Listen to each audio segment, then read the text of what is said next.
Salut à tous et bienvenue dans ce nouvel épisode de Qualifying Podcast. On va parler de tout ce qui s'est passé durant cette saison 2024, les points forts, les points négatifs et la note de chaque pilote. Ok Brieux, du coup cette saison 2024, qu'est-ce que t'as pensé ? C'était mouvementé. Je crois qu'on peut dire mouvementé. Il y a eu du positif et du négatif, mais c'était une belle saison. Pas une trop grosse domination d'un pilote particulier pour une fois, même si Max l'a emporté haut la main et a fait une très bonne saison tout au long de l'année. Mais une belle saison mouvementée selon moi. Pas plus que ça parce que franchement, moi j'ai commencé à regarder en 2021, forcément c'était incroyable pour commencer à regarder la Formule 1, c'était exceptionnel. Et c'est clair que 2022-2023, Max qui domine, c'était un petit peu chiant. C'est clair. Cette année 2024, ça avait commencé comme ça aussi. On s'est dit, ça y est, ça va de nouveau être une année où Max domine tout, gagne tout. Et pourtant, ça n'a pas été du tout le cas. Et franchement, je pense que c'est une des meilleures saisons qu'on a eues depuis très longtemps, quoi. Depuis 2021, c'est la meilleure saison qu'on ait. Après c'est clair qu'il n'y avait pas vraiment d'enjeu. En fait, depuis le début de la saison, il n'y avait pas forcément d'enjeu. Il y a juste eu vers le milieu de saison où on s'est dit, Lando peut aller talonner Max. Mais sinon pour moi, il n'y avait pas forcément de vrai enjeu. Tu vois. On savait que Red Bull avait quand même une voiture dominante parce qu'ils étaient quand même un peu au-dessus. Ils étaient en avance un peu partout pour les améliorations, etc. Mais c'est clair qu'il y a eu plus de changements. Il n'a pas fait autant de victoires que l'année dernière ni l'année la moitié de saison, Red Bull n'était plus du tout Ils n'étaient plus du tout là. Après, il faut voir aussi une dégringolade de Sergio.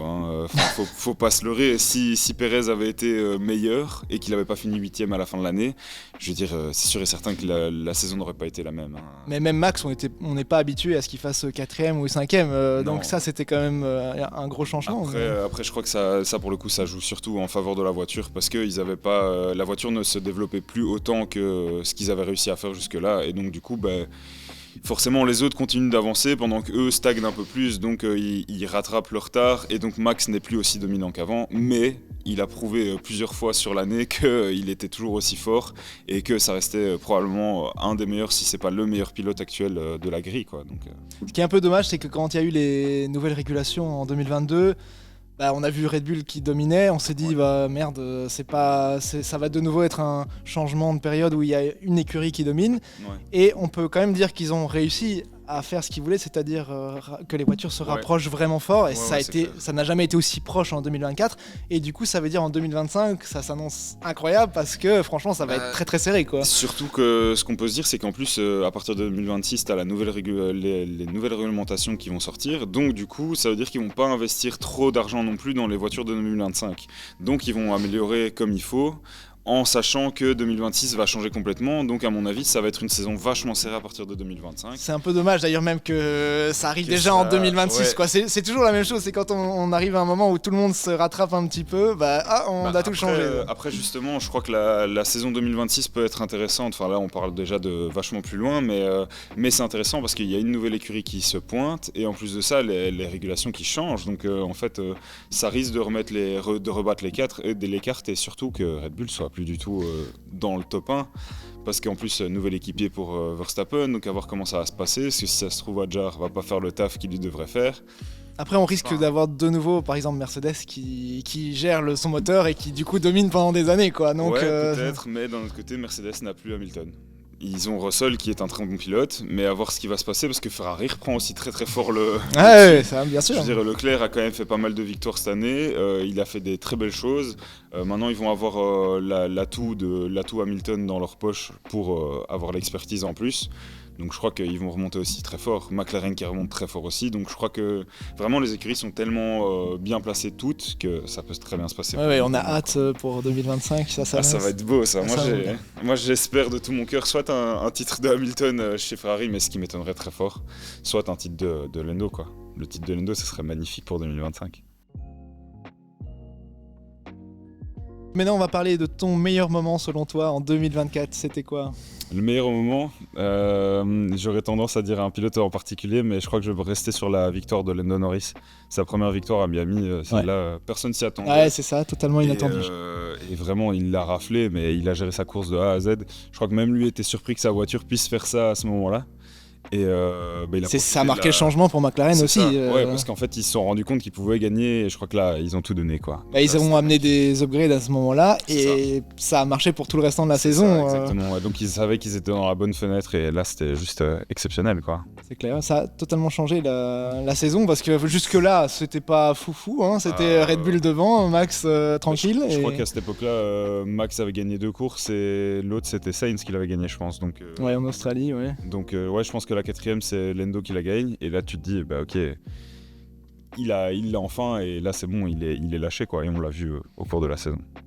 Ouais. Du coup, moi, mon meilleur moment, forcément, c'est Hamilton qui gagne à Silverstone. Hein. Ça faisait longtemps. Et franchement, c'était vraiment inattendu aussi. Moi, je me disais, ce serait quand même vachement bien qu'il gagne encore une dernière course avec Mercedes, hein, pour un peu finaliser cette collaboration. Et c'était, franchement, quand tu voyais la saison déjà 2023, pas dingue. 2024, on se disait, c'est impossible qu'il gagne une course en fait. Et c'est un peu sorti nulle part, franchement. Je pense que ça l'a reboosté un peu. Ça l'a reboosté devant son public et tout, mais franchement, c'était incroyable comme moment. C'était très beau.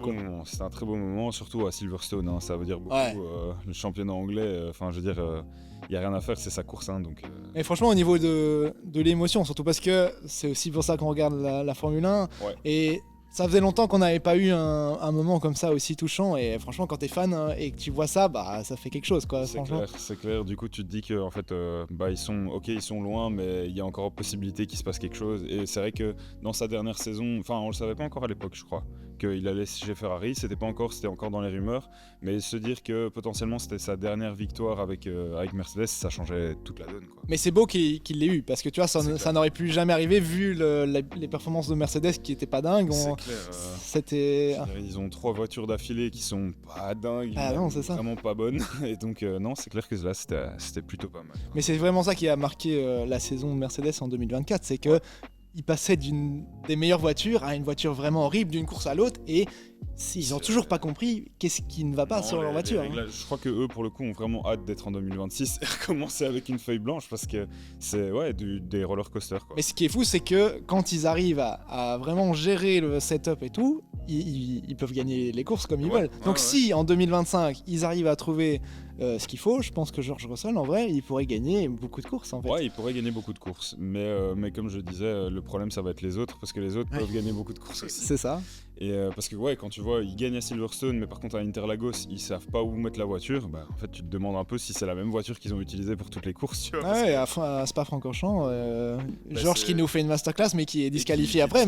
Mais en attendant, oui, c'est ça, c'était la meilleure voiture à ce niveau-là. Et puis c'est redescendu les courses d'après, donc c'est incompréhensible. Ouais, je pense que même eux, ils savent toujours pas. Hein, mais... Je crois qu'ils s'arrachent les cheveux avec leur voiture, c'est honteux. On verra demain. On verra l'année prochaine.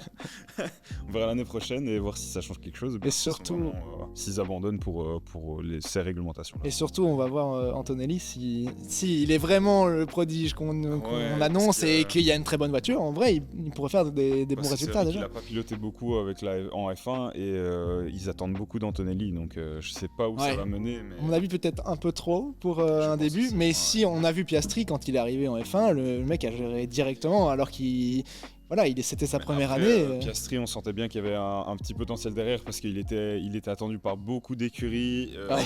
Qui se sont battus pour l'avoir. Ouais, je veux dire, il a mis faux plan à Alpine pour aller chez McLaren. Enfin, je veux dire, il n'y a pas beaucoup de pilotes qui ont cette opportunité-là non plus. Ouais. Donc, il était pilote académie Renault, du coup, enfin Alpine. Et il s'est retrouvé chez McLaren. Antonelli, c'est un pur produit Mercedes. J'espère qu'il n'y aura pas trop la pression de tu remplaces Lewis Hamilton et que t'es celui sur qui on attend beaucoup de choses pour les prochaines années, tu vois. Il remplace quand même le mec qui a rapporté le plus à Mercedes de toute l'histoire du sport, quoi. Donc, Mais je pense qu'en même temps, Russell est vraiment sous-coté, et que ça peut être le moment où justement il se révèle en disant écoutez les gars, en fait je suis quand même un pilote et on l'a vu, qui peut gagner des courses et qui pourrait combattre Verstappen, Leclerc, Norris. Il a le caractère pour le faire.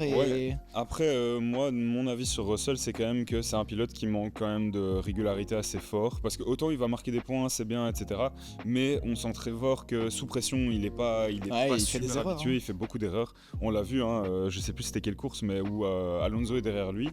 Et en fait, où il est derrière Alonso met un petit coup de frein Ouais. Il s'y attend pas et en fait il part à la faute directement. Singapour, pareil, dernier tour, il accroche le mur. C'est ça, donc je veux dire, on sent quand même que c'est un très bon pilote, mais qui manque de régularité. Moi je le vois un peu comme Leclerc en fait. Leclerc c'est un très bon pilote, mais il a ce petit il manque encore. encore. Mais peut-être que en 2025, voilà. Étant titulaire, ça va peut-être être différent. Effectivement. Parce que ça sera lui la tête de l'écurie, donc ce sera peut-être différent. Maintenant, j'espère pour lui qu'il va pas se faire passer par Antonelli parce que là, du coup, il va se faire reléguer et je crois qu'il va pas apprécier. Ce serait un peu un coup dur d'avoir été le second de Lewis Hamilton et il arrive quand même à le battre quand même cette saison, faut le souligner. Mais effectivement, si Antonelli arrive au moins à être au même niveau déjà pour sa première année, c'est un peu inquiétant. Oui. Ouais, un peu comme Piastri chez McLaren. Piastri, lui, n'en parlons même pas. Il est juste exceptionnel ce pilote. Enfin, je veux dire, il a fait toutes ses courses. Il a raté aucun tour, il a fait toutes les courses possibles et il a marqué des points, fait des victoires. Enfin, je veux dire, lui aussi, c'était un très bonne entrée de saison. Ton moment le moins bon de 2024, c'est quoi ? Du coup, mon pire moment, c'est Brésil. C'est la course, le week-end du Brésil. C'était ni marrant à regarder, ni les essais, ni les qualifs, ni la course. Ok, il y avait beaucoup de choses à voir parce qu'il y avait beaucoup de retournements de situation, mais je veux dire, tellement d'erreurs, tellement la FIA faisait n'importe quoi au lieu de retarder les courses, les pilotes qui faisaient n'importe quoi ont une petite pensée pour Stroll.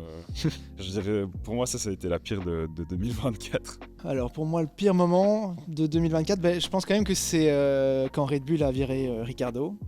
C'était après Singapour. Et c'était quand même un petit peu scandaleux la façon dont ils ont géré l'affaire et qu'en fait ils soient même pas remerciés, en fait ils ont vraiment gardé secret jusqu'au dernier moment. Ouais. Et pour les fans, alors que quand même Ricciardo c'est quelqu'un d'hyper important pour la Formule 1, hyper charismatique et tout. Même pas lui faire un adieu comme ça à la hauteur de ce qu'il a fait. Franchement c'était quand même un peu violent. Et surtout, la grosse question c'est quand même toute l'histoire, c'était on le fait revenir à la place de Nyck de Vries.